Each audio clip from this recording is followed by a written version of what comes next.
Good morning, everybody. Welcome to Promising Practices to Support Refugee Youth Employment. I'm really happy that you were able to make it today. We are really excited to share some of the research that we've been working on together over the past few months. My name's Jason. I am the research lead at ARAISA. So ARAISA is the Atlantic Region Association of Immigrants Serving, Atlantic Region Agency of Immigrant Serving Associations. I should have that by now. If you don't know who we are, we're the umbrella organization. We're an umbrella organization that supports settlement service providers across Atlantic Canada. Before we get started, I want to make sure you're aware that we have simultaneous interpretation available in both official languages today. So we're going to mostly be speaking in English today, but you're welcome to listen in and participate in either official language. If you want to do that, there should be a little globe icon at the bottom of your screen that says interpretation. You can click on that, and then you should be able to toggle between French and English to listen in whichever language you want. So I'm joining you today from Jabuktuk, which means the Great Harbor in the Mi'kmaq language. Jabuktuk is part of a much larger territory called Mi'kmaqi, and Mi'kmaqi is the unceded and ancestral territory of the Mi'kmaq. Depending on where you're joining from today, you might also be joining from the territory of the Wolastoqiyik, Passamaquoddy, Beothuk, as well as the homelands of the Innu and Inuit of Labrador. Much of this region is also part of the Peace and Friendship Treaties. And one thing that I love about the Peace and Friendship Treaties is that you don't need to be an expert in international law to get a sense of what they're about. Peace and friendship are easy concepts to understand. And because of this accessibility, they're a really great framework for living together in Mi'kmaqi. And I think these concepts are especially accessible to refugees as well. Refugees often know firsthand they've often experienced the effects of colonialism. They know what it means to be displaced from their lands and their homes. And many refugees are in fact indigenous to places other than Turtle Island or to other parts of Turtle Island as well.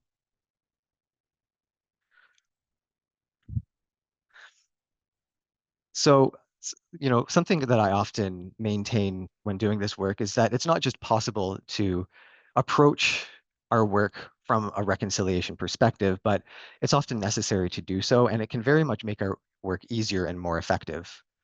Because there are these direct and concrete parallels that we can often draw upon, which can help to welcome newcomers and to make newcomers feel more welcomed. And that's really what our project is about today. We're looking to help refugees feel more at home in Canada. As you know, as service providers, there are a lot of dimensions to making people feel at home here. And one of the big parts of this is employment.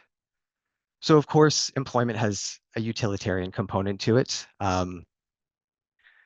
You need a job in order to make money, pay for rent, get groceries, all those things. But employment is also an important way to contribute to Canadian society and the Canadian economy. But employment is also so much bigger than any of those things. Employment is really about thriving. When people have meaningful employment, it helps them to feel valued. When they're in the right jobs, it helps them to build social networks, to develop core skills. It can also contribute to their personal growth. And so the central question that we've really been guiding this research with is how can settlement service providers in Atlantic Canada help refugee youth to find meaningful employment? And just to kind of hone in on this idea of what is meaningful employment, um, like it's not just about getting people into jobs. It's about getting people into jobs that match their skills and interests and aspirations. And so some of the questions we've been asking are, what does an effective program that does this look like? How could a program like this be integrated with wraparound supports? How do employment programs support both employment outcomes, but also support this broader work of integration that we're all working to do? And so those are the questions we've been asking ourselves over the past few months.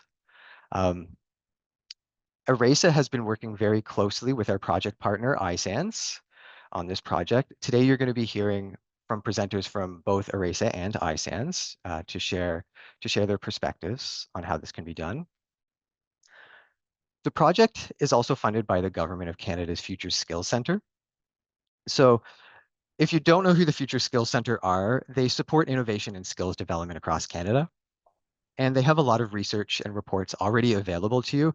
So if you're listening in today and you find that this is helpful information to have, you think this is going to be useful to know, chances are you're going to find some other useful research and reports on their website. So I would encourage you to head over to the Future Skills Center's website um, to see what else might be available over there to support the services and the programs that you deliver. So just to give you a sense of what we're going to do today, we're going to focus most of the time on sharing some key findings and promising practices related to supporting refugee youth employment. A lot of these are drawing on our final report, which is not available yet. Um, we're hoping the final report should be available in maybe 2 weeks or so.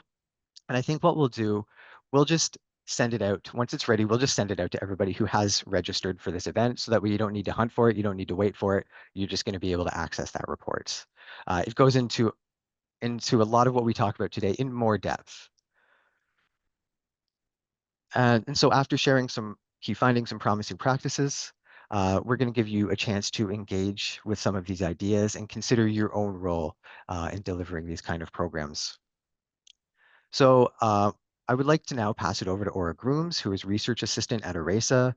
Aura is really the person who's making this project happen, and she knows the research and the data inside out. So over to you, Aura. Awesome.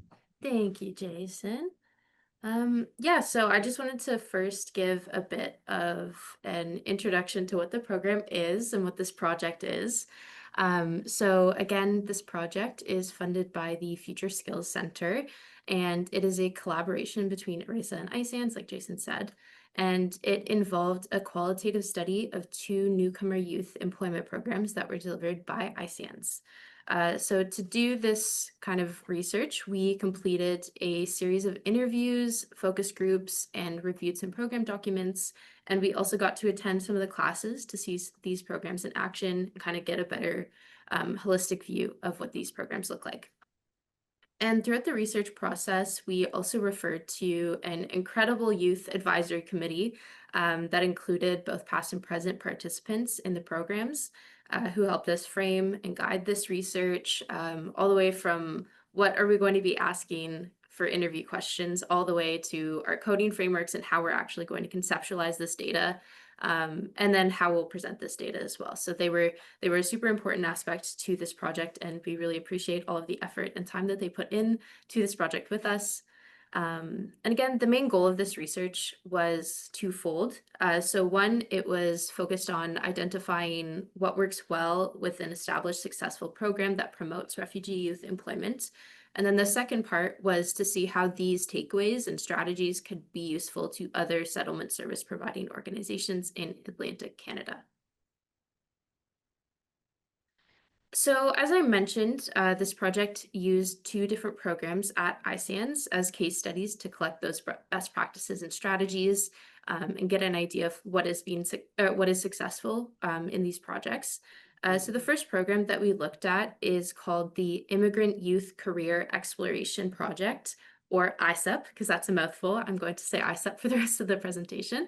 And this program is an employment exploration and skills training program for refugee youth registered in high school. And the second program, the Immigrant Youth Employability Project, or IYEP, is a similar program that focuses on providing the same programming to youth who are not in high school or post-secondary. And youth in this context are between ages 15 and 30. And both programs focus on similar content and have the same goal of promoting long-term guidance on career and education pathways, as well as promoting foundational skills and experiences required to find and maintain work in Canada. So just to give an overview of the general time frame for this program. So first, as with most programs, this involves recruitment and intake assessments, including some independent sessions with the clients to screen and see whether the program is suitable for their interests and needs. We're going to go into that a little bit later with the ISANS team.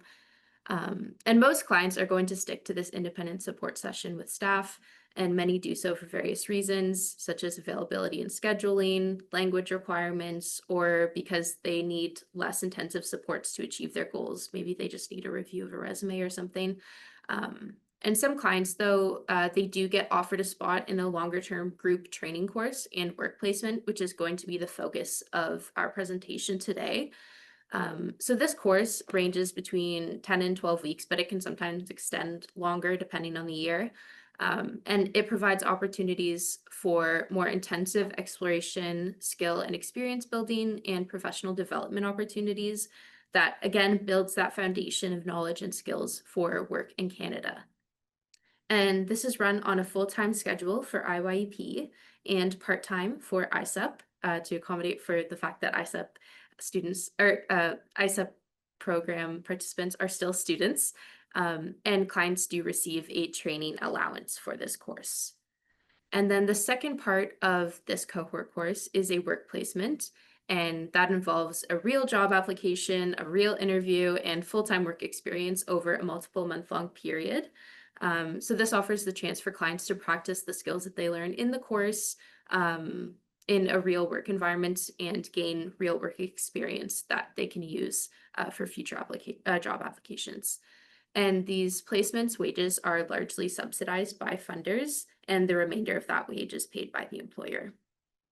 And after that work placement is completed, clients will continue to receive support on education and career decision making for up to 2 years, depending on the student. And exact indicators of that program completion vary across clients because obviously everyone is a little different, their goals and pursuits vary. But generally, this may look like clients either receiving an employment offer that aligns with their goals, or they may be admitted into an apprenticeship or training or education program that aligns with their goals. And the programs also use a career action plan as a case management system throughout this course. So, all the way from that initial intake to program completion. And this involves tracking barriers to employment, career goals, and results from career exploration activities, updated job search documents, and education pathways. And this career action plan is a very important and dynamic aspect to the program that contributed a lot to the youth's motivations to continue to achieve their goals because it offered them visible results and a visible timeline to see their progress over time with the staff. And for the youth we spoke to for this study, we wanted to frame the barriers that they were experiencing before the program began. So there were generally three categories that they highlighted. The first being a limited amount of knowledge and experience about Canadian work, or a lack of transferability of the knowledge and experience that they had. So maybe they worked previously in another country and that knowledge didn't really apply in the Canadian context. And they also noted not having people or connections that could help them learn what they needed to get this knowledge and experience. And personal challenges were also a factor in employment where their individual context became challenges for finding and keeping work. So, for example, language barriers or limited scheduling.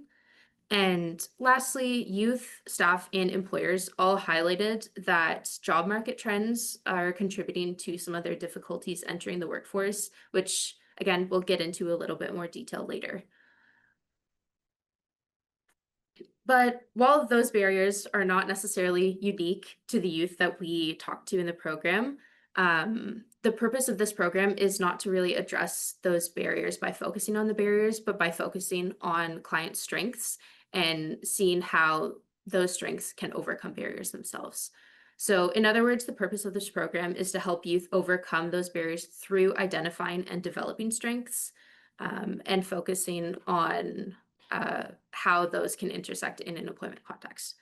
So the program staff can dedicate themselves to identifying and empowering youth to use these strategies and goals, and give them the tools to achieve their goals through developing those strengths.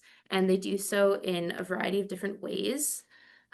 So as you'll likely notice through some of the examples that we're going to share today, the program's content usually involves an assessment phase at the beginning that offers a bit of a scaffolded introduction to topics and giving youth the chance to explore their personal context in those areas.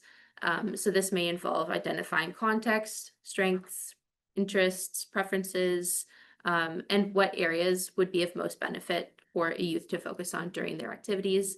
And it also includes a bit of an orientation and introduction to the topic.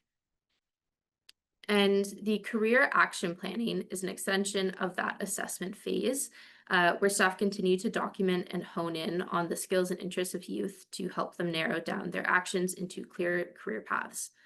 So this phase also focuses on providing a set of actions that develop knowledge, skills, and experiences about employment basics. And specific ways the program focuses on this are through a diverse set of applied, experiential, and community-involved activities, clear targeted skills that can be easily seen within those activities that youth can very visibly see to continue to motivate themselves, and tangible, measurable outcomes that youth can see and feel that continue to motivate those employment journeys.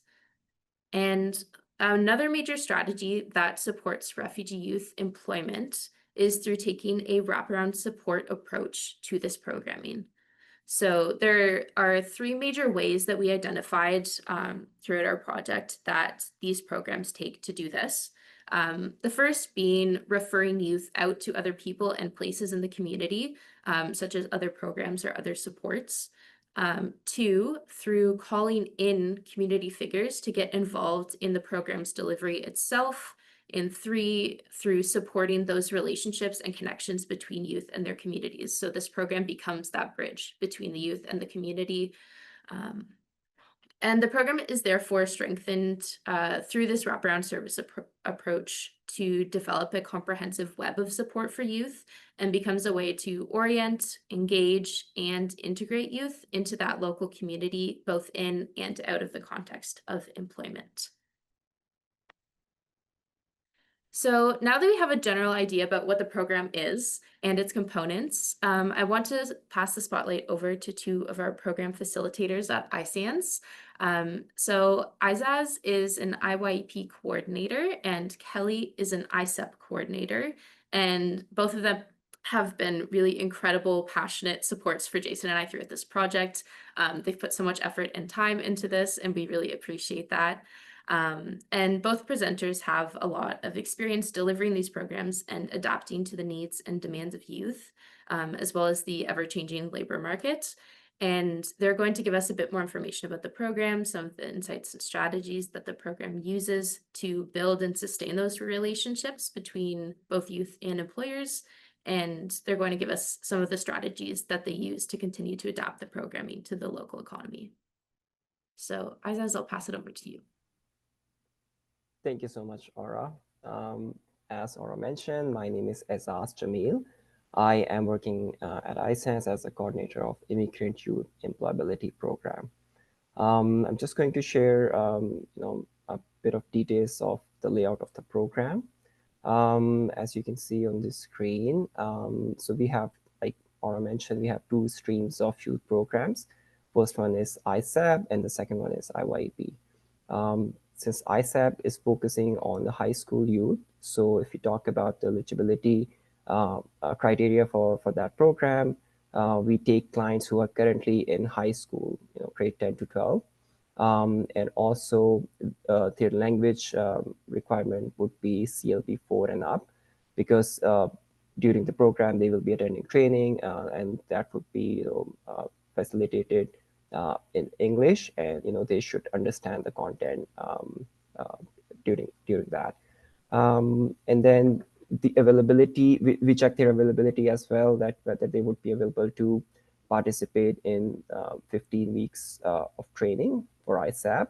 That would be part-time, meaning that they will be attending 2 days per week after their school hours.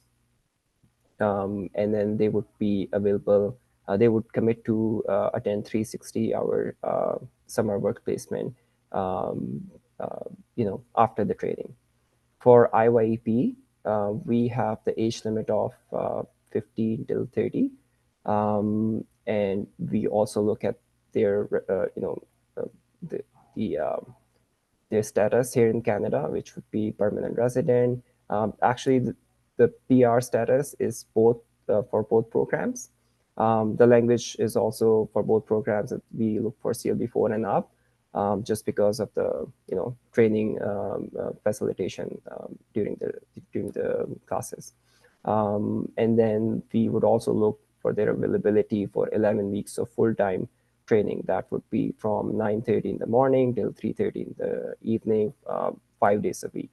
And then after completing the training, they should be available for 600-hour work placement, quality work placement. The recruitment channels we use that largely depend on the age bracket. For instance, for ISAP, since they would be high school youth, so mostly their parents or siblings or friends, they would be referring them to this program. But for IYEP, we use internal referrals. For instance, we reach out to our language team, we reach out to our employment team who are working directly with the clients. And if the profile fits, they would refer clients directly to us, and we then complete the assessments with them. And then we also use social media too, so that we can reach a larger audience. And then they would directly email us to participate in the program.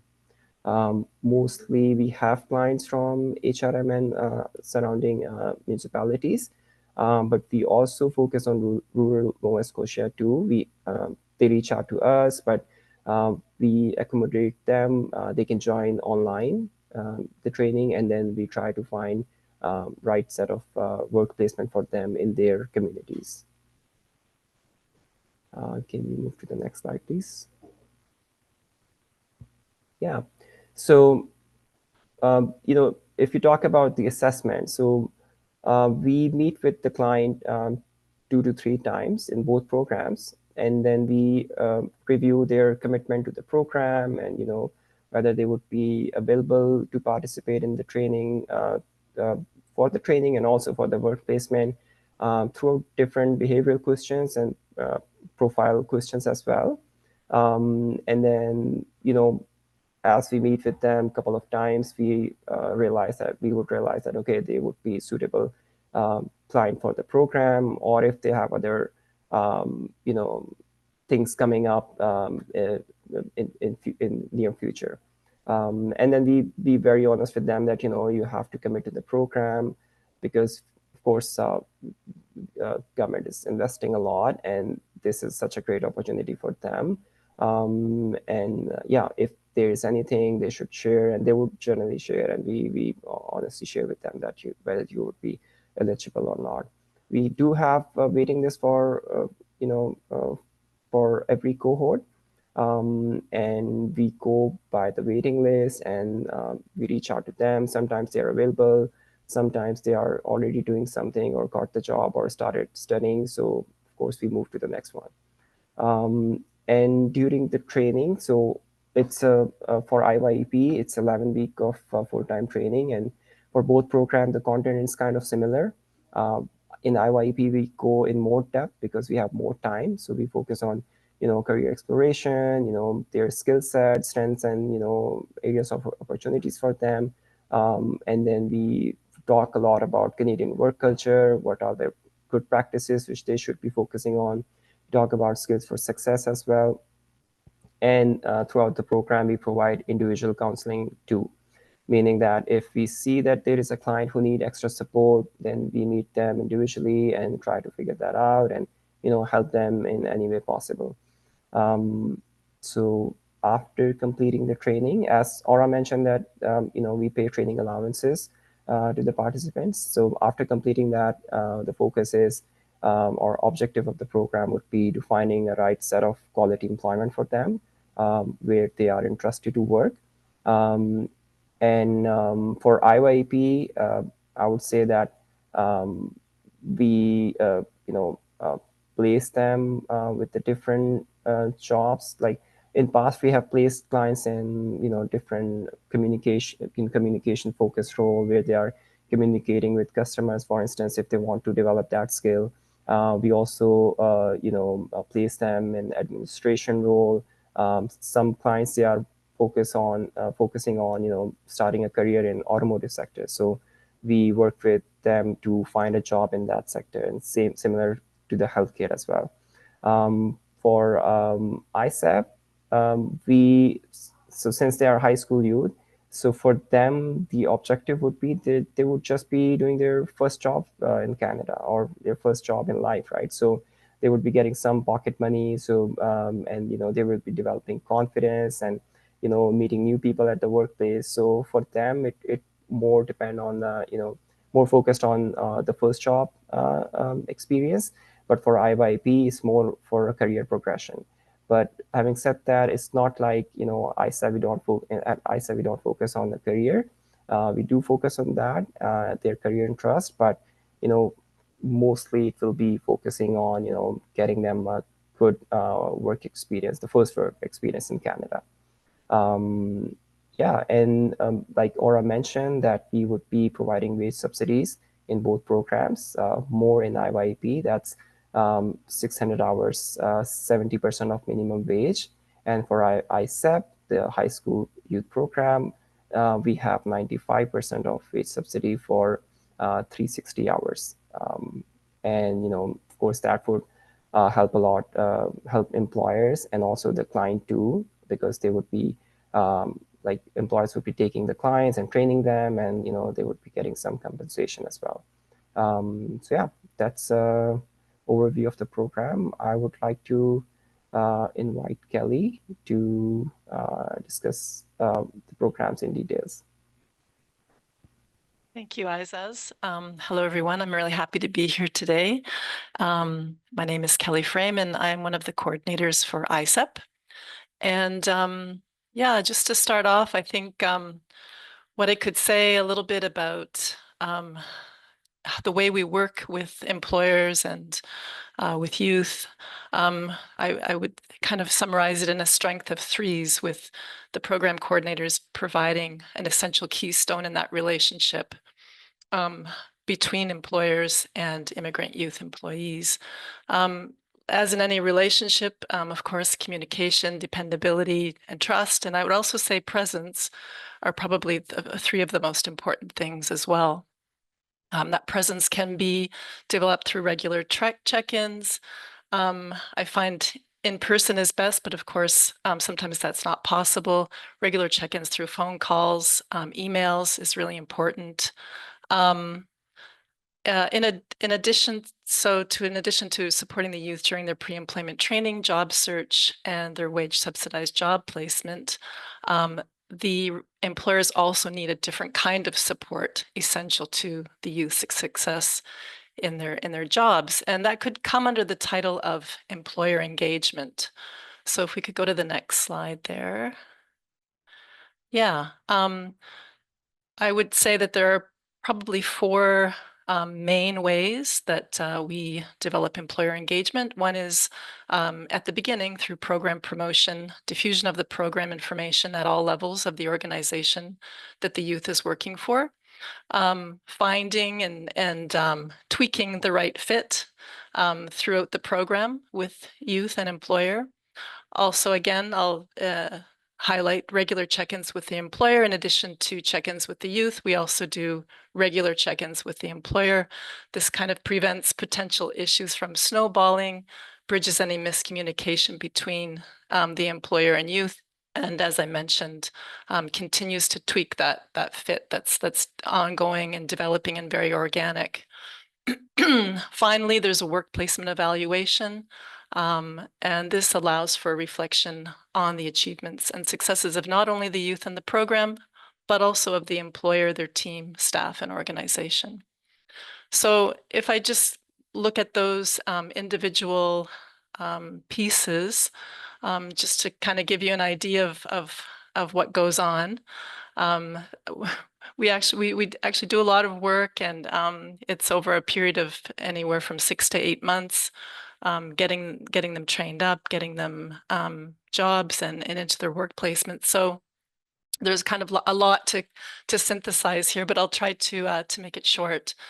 So in terms of program information, it's really important that places like major food retailers and drugstores, which have managers, assistant managers, and supervisors in different departments, it's really important that we take the time to inform all of those various levels of organization about the program goals, which basically means these newcomers are getting skills training to make sure that they get the proper training to do their job successfully, as well as learn how the program functions, for example, that it's full-time and that it's wage subsidized. If possible, coworkers should also be informed that the youth are on an extended training period during this wage subsidized work placement.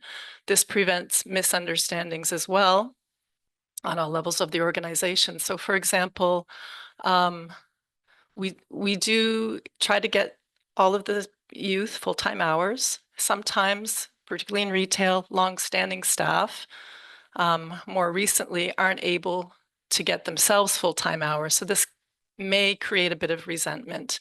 To prevent any kind of resentment or microaggressions that the student or youth might feel, it would be best to also inform the employees that they're actually on a wage subsidy and it's full-time so that they can learn more rapidly in a shorter period of time.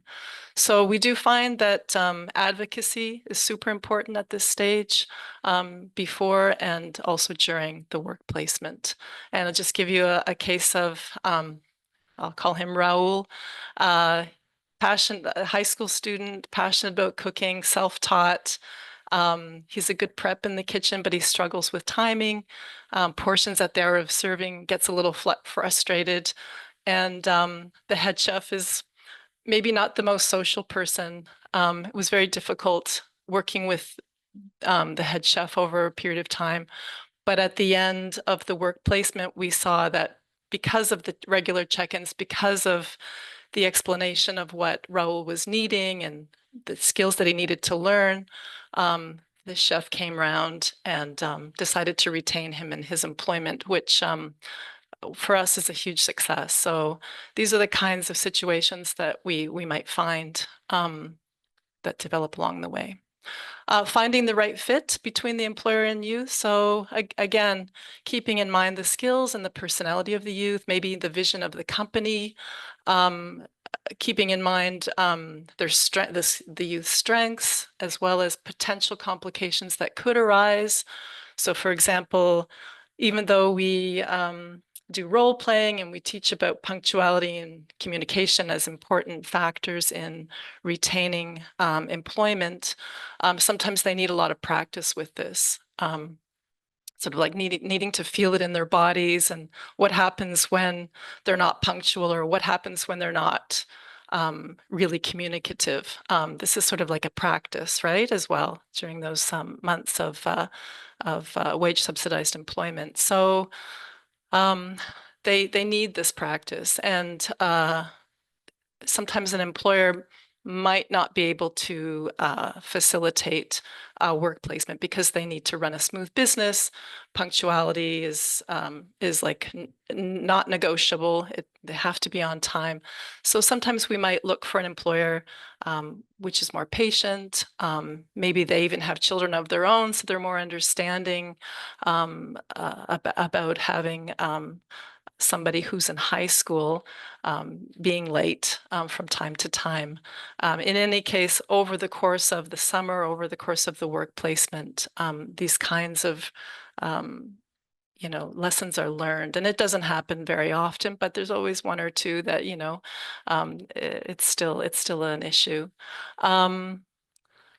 So another thing that ISANS and I do is sometimes we visit the place of employment beforehand to meet the supervisor, having a pre-interview chat. Maybe we'll invite the youth along just to see if both are comfortable interacting, preparing the youth for the interview. That's a big one. It's a big part of our program, interview preparation. It gives the youth confidence, and we have an excellent practice interview staff at ISANS, so these kinds of skills are learned pretty quickly. Even if English skills are not 100% perfect, they manage to communicate their passion and motivation for the job. Third factor, regular check-ins, as I mentioned, with the employer and youth during the job placement. Very, very important. We're continually developing a relationship. Some employers we've had for 7, 8, 9 years, other employers we've had for 3. And then we're continually getting new employers every year. And so, yeah, there are a few lessons there that we've learned. I find that regular check-ins are very, very important, as well as the final evaluation. So I can give you a couple of examples. I guess, checking in, things can happen like instantly, things like, an illness or something. So in the beginning, a youth might be very, very motivated and doing well on the job, and then maybe develop an illness. So we have a case of, let's call her Nora, who developed a kidney infection right after she asked her supervisor to work Saturdays and Sundays only, because she's going back to high school. She started canceling on Sunday shifts because she wasn't feeling well. Supervisor wasn't understanding. We managed to sort of do an evaluation around that time. This problem was communicated, and we were able to get Nora to continue to check in with her supervisor, tweak her communication, and be able to replace her shift with a coworker to make sure that her shift wasn't left unfinished. So yeah, I think that there are a lot of ways that you can engage the employer. It's maybe I don't know if it's as important as engagement with the youth, but it is pretty important to make sure that that relationship is overseen throughout the work placement, and even after regular check-ins with them after, if the student is retained. Yeah, so let's go to the next slide. And so here, yeah, I think considerations regarding job placement type. So I think we could probably classify it into 3 types of job placements. One with retail, like food retail, or pharmacy retail chains, small businesses or mom and pop businesses, and non-for-profits. All have their pluses and minuses in terms of what would be indicated for refugee youth. For example, the high school program, I see for our high school students that the non-for-profits are particularly welcoming, particularly patient with getting their skills training over a period of time. We see that, for example, for like summer camp leader positions, that tends to be very, very positive for them, because there's more integration into the community, more socializing. As well, for high school youth, I think it's kind of like a more entertaining job placement for them to have. And often what you see in the summer, like in the following summer, they'll reapply for that summer camp leader position, and they'll get it. So this is another kind of retention that's important to keep in mind. I would say that there are some labor market trends occurring at this very moment in entry-level jobs in retail. There's a lot of cost cutting, fewer employees on the floor. Most employees are only getting part-time hours. This has created, like I say, some problems for our youth who have full-time wage subsidies. And then there's another thing that's occurring. A lot of employers are, because they have fewer employees on the floor, there's this sense of urgency, which is marketed as a skill. And in my personal opinion, not all jobs should have this sense of urgency marketed as a skill. It's a bit of a problem for our refugee youth who who are dealing with other kinds of issues while they're in their training in the work placement. IEP in particular has seen changes in trying to secure jobs in the healthcare and EC sectors. Pre and mid COVID, these were more easily obtained, these kinds of positions. For example, in healthcare, you're required to have a high school diploma now, and in the EC sectors, it seems to be filling up quite quickly with people who are trained with an early childhood education diploma. Adaptive strategies, I think the main one is just keeping your finger on the pulse of the labor market. We could provide additional coaching. As program coordinators, there's additional coaching always to be done. It's an organic thing. It's changing all the time and evolving. And also, the wage subsidy is a huge factor. When you have a wage subsidized work placement, you can negotiate with employers and make the training possible, as well as additional training through ISANS programs. So sometimes we provide other kinds of incentives or supports. So yeah, I think that's probably all I have to say for now. Thank you.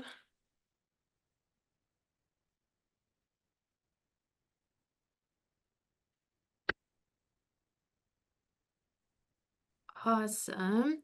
Thank you so much, Isas and Kelly, for sharing those strategies and giving us a little bit more information about these programs. So now I wanted to apply some of the insights that Kelly and Isas have given us today, as well as some of the insights that we're going to talk about in our report. So again, these insights and strategies are predominantly focused on the experiences that youth shared during the program and during this project. So again, we're not going to be going into detail about everything that the program delivers, but we're just going to pull some of those highlights from what youth were talking about in our interviews and focus groups. So one popular topic that the program covers is self-exploration.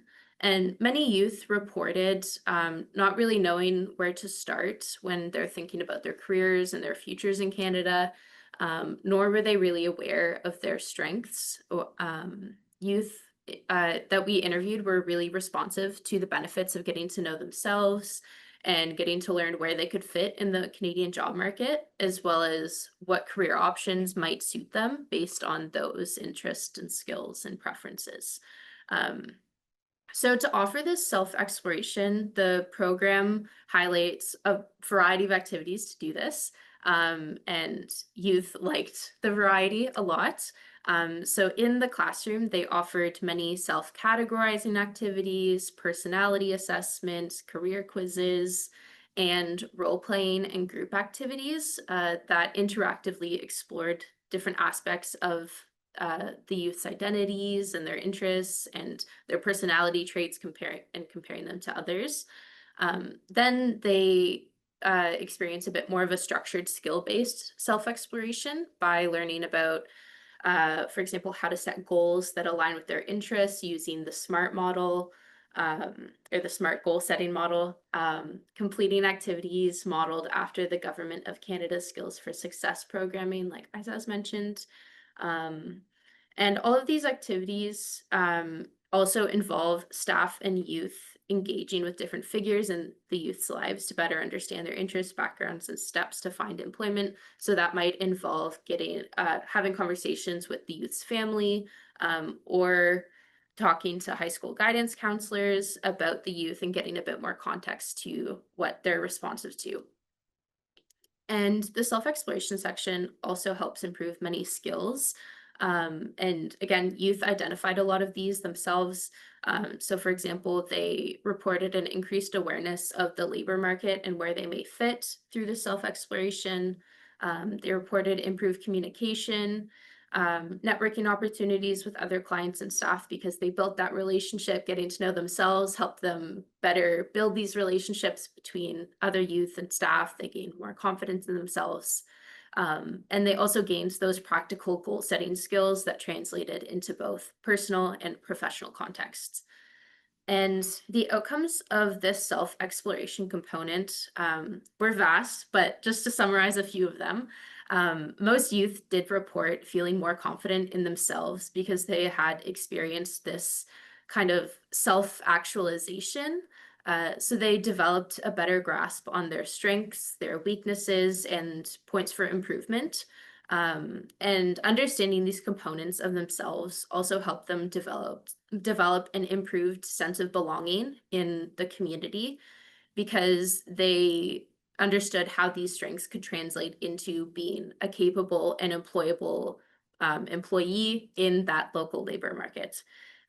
So this self-exploration also became a foundation to understand and narrow future career pathways, bridging well into other integration strategies and improving those employment matches in the future. And again, complements that career exploration component of the course. And another more practical and applied section of the course that a lot of youth really liked in the interviews was in our interviews was the interview section of the course. A lot of youth said they were underconfident with interviewing. Some of them said they had no idea that you had to interview for some jobs. So it was a nice process for them to get to learn what interviews are like, what they consist of, and getting a lot of practice with that as well. So a variety of activities were used to deliver the interview practice. So that included things like workshops on resume and interview prep, self-advertising workshops, common interview questions, as well as basic expectations in interviews like clothing attire and professional communication styles. And there was also lots of time to practice this with mock interviews, like Kelly mentioned, with the mock interview team at ISANS, and other youth during the course. So practicing those, like doing role plays of interviews, were also a highlight for a lot of the youth. And there were also many ways that community became involved in delivering this program. So it wasn't just the ISANS staff alone delivering this. So for example, local police came in to describe legal and illegal interview questions. Other ISANS programs also get involved, like I said, like the mock interviewers, who are well-versed in specific career fields that could provide more targeted feedback to youth. So for example, if a youth is applying for like a healthcare position, a mock interviewer may know a little bit more about that healthcare field and can give them more targeted feedback when doing those interviews.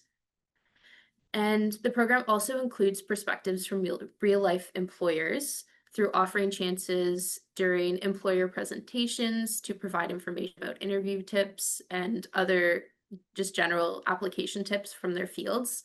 And staff continuously integrate that feedback from employers in those presentations as well as through those conversations and that employer engagement to better prepare youth for the industries as they adapt as well. So it's a very dynamic process as well. And then youth obviously get the opportunity to put these interview skills to practice with their work placement. And again, these integrated community perspectives with experiential components as well stood out as really important to the youth's sense of preparedness with the program. And there are a lot of clear skills being developed through these activities as well. So obviously interviewing skills is a highlight. Communication and self-advertising were also prominent skills. And then the youth also got a lot of practice integrating feedback into their performance, which is obviously something that continues to be an important aspect of developing employability skills. And the outcomes are also pretty consistent with other topics that we found throughout the project. So a lot of youth reported feeling an increased sense of confidence in professional environments and situations, improved communication skills, increased vocabulary for different professional contexts, so knowing what to say and when, what's appropriate, professional language, and then obviously real interview experience skills.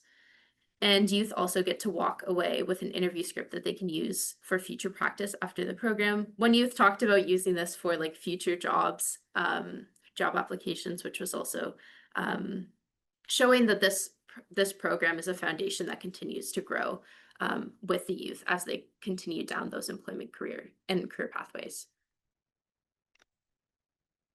And occupational health and safety is another important part of the program. And it also has this very collaborative community level approach to preparing youth to act safely and with their health in mind at work. And a lot of youth really enjoyed this part of the program too, because most of them weren't aware of or felt prepared for different types of safety situations. And this section focuses on those legal, health, interpersonal, and emergency situations. So a big umbrella of a lot of different ways to protect health and wellness and safety. So some activities that the program implemented to do this included things like certification days, for example, with WMIS, first aid and fire safety, role playing and case studies, and then learning about legal protections and responsibilities for both employers and employees. And the program also offers training on interpersonal safety, like conflict resolution and anti-racism workshops, which were another highlight for youth. Guest speakers are heavily involved in preparing youth for the safety at work. Again, so that community level engagement. So the Workers' Compensation Board comes in at one point, the local police, Human Rights Commission, the Department of Labor Skills and Immigration, and then individual experts from certain fields. So for example, there was a speaker for the conflict resolution session. And so again, that expertise coming from multiple areas was really important for youth. And the skills gained from this section are also pretty vast. There are those obvious hands-on skills like being prepared for first aid, how to read hazard symbols, and then knowledge on legal rights and safeties at work. So those skills that came from knowledge and practice. And many of these skills also improved communication and self-advocacy skills by developing tools and strategies to address different situations in the workplace. So again, building that foundation for youth to continue to grow in their employment and feel increasingly confident in their ability to be successful in these areas. And the outcomes for this section are also closely related to these skills. So youth receive those recognized certifications from their training, which in many cases boosted their resumes, because a lot of the youth reported not having a really detailed resume because they were relatively young or their experiences didn't transfer into Canada. And they also gained lots of practice with these skills, which improved their confidence in situations. And this section also offered connections and information from the source, which youth really, really enjoyed.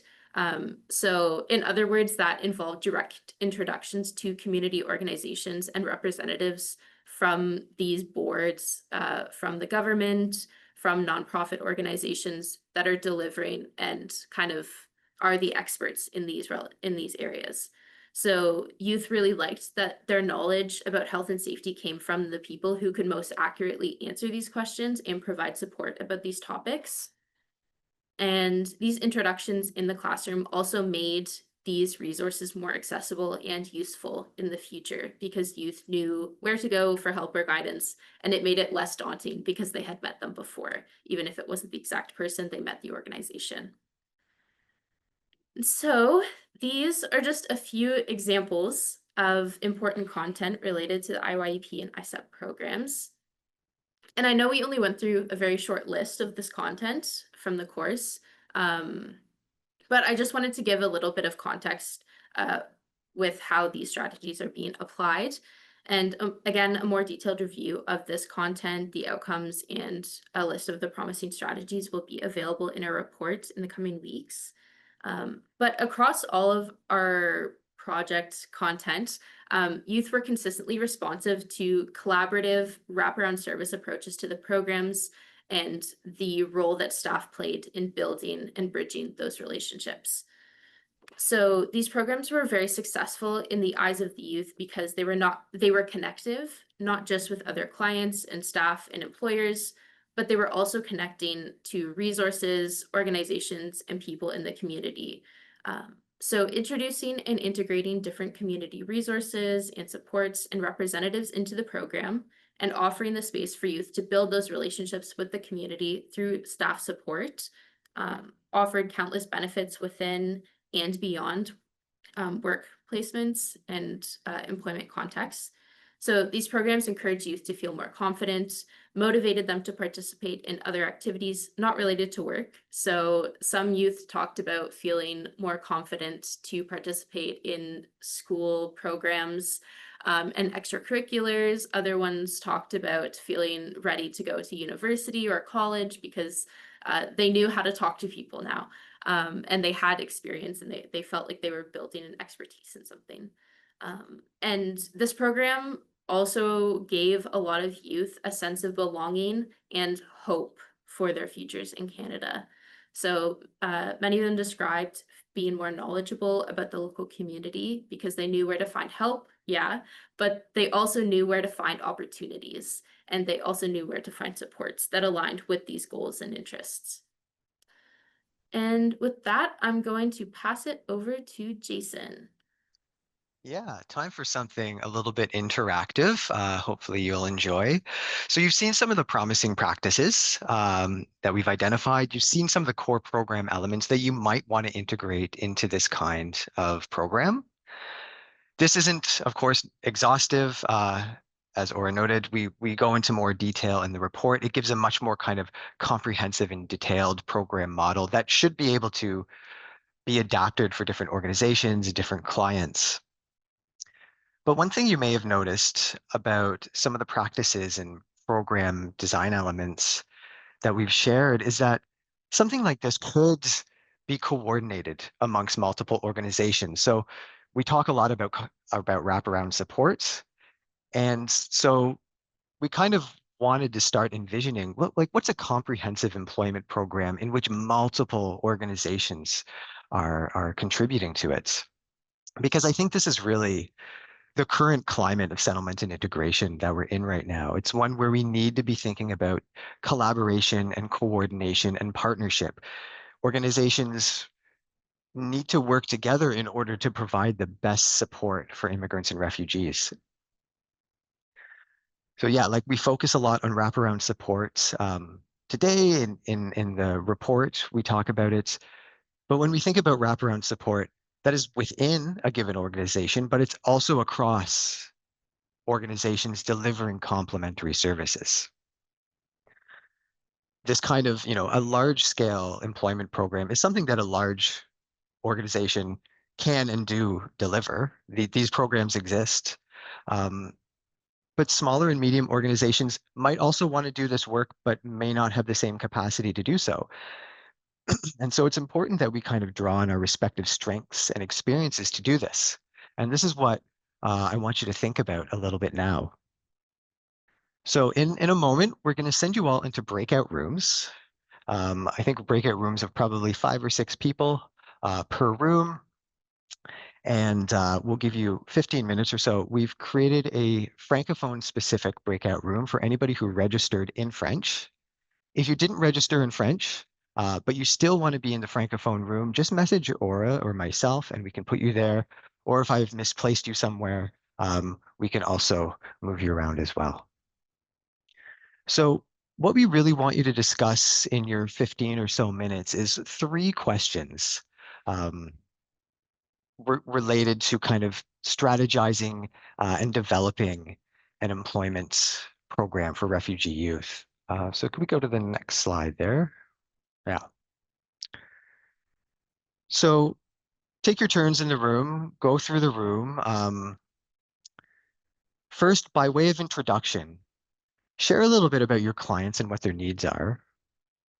And also say, what does your organization already do to support refugee youth? What are you already doing in this respect? Once you've gone around and done your introductions, I want you to start to think about strengths. So consider your organization's own unique strengths and expertise. Consider what's one key thing your organization does really well that could contribute to this kind of employment program for refugee youth. And then I want you to start to just begin to consider what coordination might look like here. So consider all the diverse strengths and expertise and potential contributions that have just been shared in the room. And maybe imagine that a funder has approached you and asked you to develop a program that's delivered by multiple organizations. How would you go about doing this? So how would you coordinate all of this respective expertise into a comprehensive wraparound employment program that's delivered by multiple organizations? Hey, welcome back.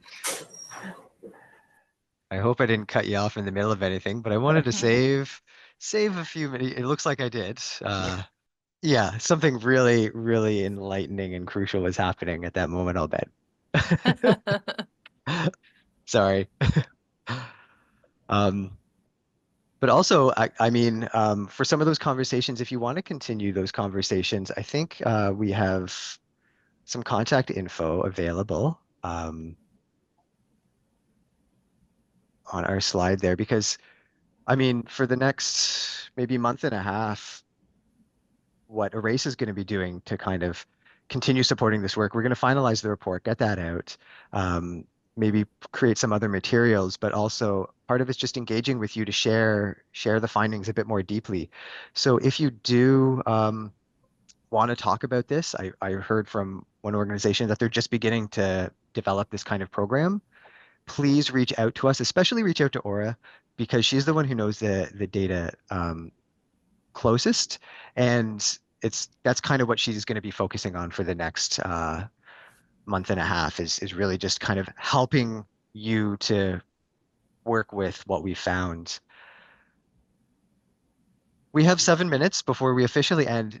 Does anybody have any questions, or maybe there's anything interesting that you wanted to share from the breakout discussions?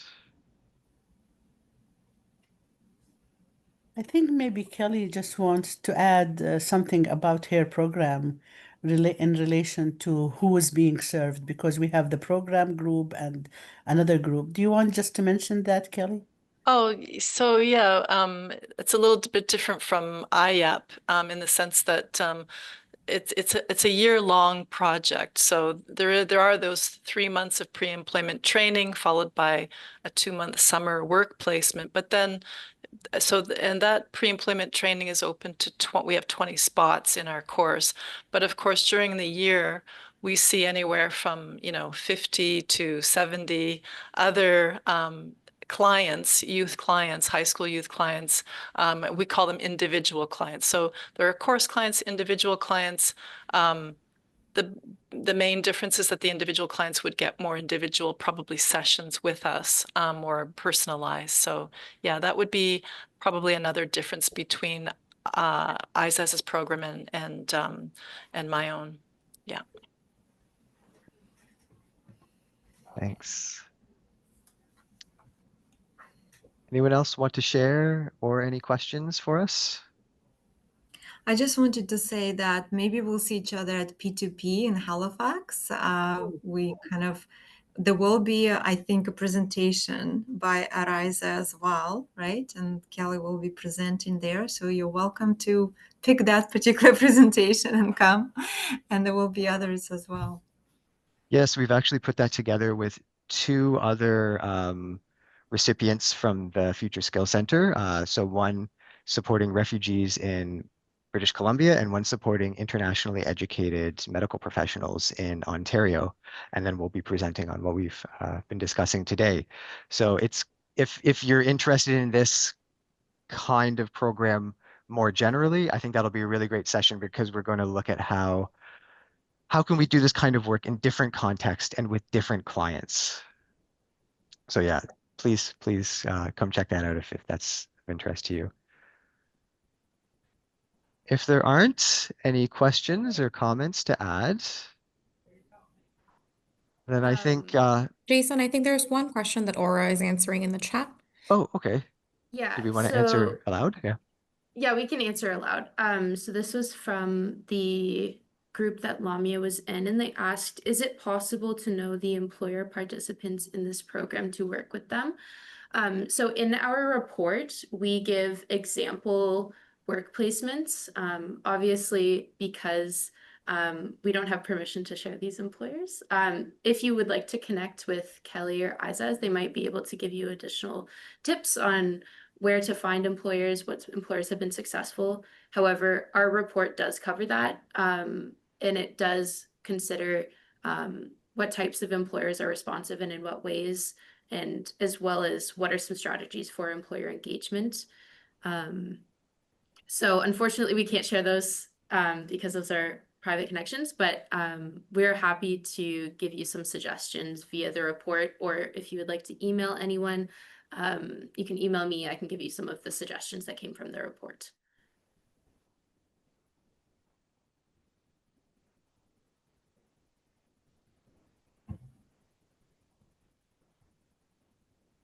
Any other thoughts? Well, thank you so much for sticking it out all the way to the end with us. I know 90 minutes is a lot to ask, but we really appreciate having you here today. And thank you so much for your interest in this, and be in touch with us, and we will be in touch with you when the report and potentially some other materials are available. So thank you so much. Have a good rest of your day.